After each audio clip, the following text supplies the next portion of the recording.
اما بعد فاعوذ باللہ من الشیطان الرجیم بسم اللہ الرحمن الرحیم۔ کل ہم نے حدیث مبارکہ پڑھی کہ کوئی گری ہوئی چیز اس کے متعلق کہ آیا کہ اس کو استعمال کر سکتا ہے یا نہیں کر سکتا، تو حدیث مبارکہ کی روح سے ہمیں یہ پتہ چلا کہ 1 سال تک اس کی تشہیر کریں۔ اگر کوئی چیز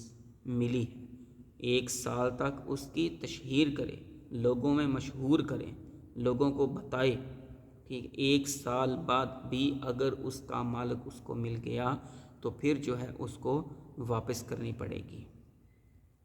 اور اگر اس کا مالک نہیں ملا تو اب وہ اپنے استعمال میں اس چیز کو لا سکتا ہے۔ تو جب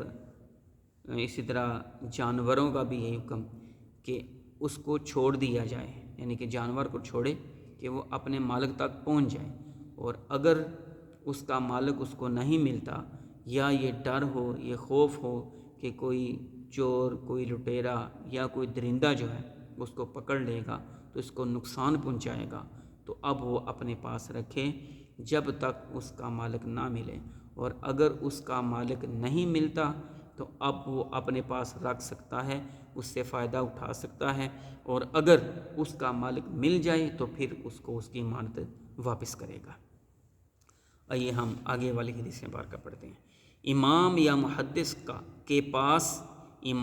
محدث کے پاس گھٹنوں کے بل 2 زانوں ادب سے بیٹھنا، یہ کیسا ہے بیٹھنا؟ حضرت انس بن مالک رضی اللہ تعالی عنہ فرماتے ہیں، رسول اللہ صلی اللہ علیہ وآلہ وسلم باہر تشریف لائے تو عبداللہ بن حذافہ نے کھڑے ہو کر عرض کیا،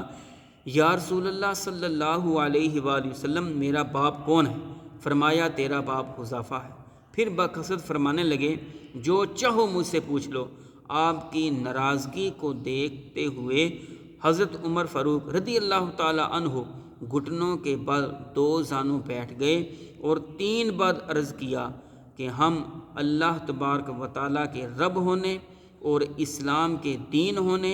اور محمد صلی اللہ علیہ وآلہ وسلم یعنی آپ کے نبی ہونے پر ہم راضی ہیں، لہٰذا اس بات پر آپ راضی ہو گئے اور خاموشی اختیار فرما لی۔ یعنی کہ ایسا سوال جو ہے وہ نہ پوچھا جائے کہ جس سے جو ہے وہ امام، محدث، علماء، عالم یا مفتی یا واعظ کرنے والا جو ہے وہ غضبناک ہو جائے، ٹھیک ہے۔ ایسا سوال نہ کرے کہ جس سے اس کو غصہ آئے، ٹھیک ہے۔ تو اگر ایسا معاملہ ہو گیا تو پھر جو ہے وہ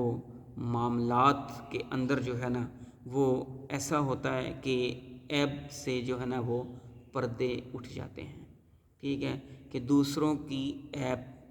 جو ہے نا وہ زنی ہوتی ہے، یعنی کہ اس کا عیب جو ہے وہ پھر ظاہر کرنا پڑتا ہے، تو لہٰذا ایسا عمل نہ کریں تو یہ زیادہ بہتر ہے۔ اور اگر کسی کو یہ دیکھیں، یعنی کہ مفتی ہے، عالم ہے یا واعظ ہے، نصیحت کرنے والا ہے، اگر وہ غصے میں آ گیا تو اس کے سامنے باادب ہو کر 2 زانوں بیٹھیں اور اللہ تبارک و تعالیٰ کے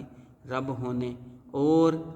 دین کے اسلام ہونے اور محبوب پاک صلی اللہ علیہ وسلم کے نبی ہونے پر اظہار کریں کہ ہم راضی ہیں اور اللہ تبارک و تعالیٰ کی بارگاہ میں ہم توبہ کرتے ہیں، ٹھیک ہے۔ یا ہم یہ ان کے سامنے یہ کہے کہ جو سوال کیے گئے ہم اس پر شرمندہ ہیں تو ہماری گرفت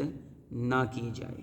ٹھیک ہے۔ تو اس طریقے کے جو ہے نا وہ الفاظ استعمال کیے جائیں کہ جس سے غصہ جو ہے وہ ٹھنڈا ہو جائے اور دوسرے کی عیب پوشی ہی رہے بلکہ اس کی عیب زنی نہ ہو،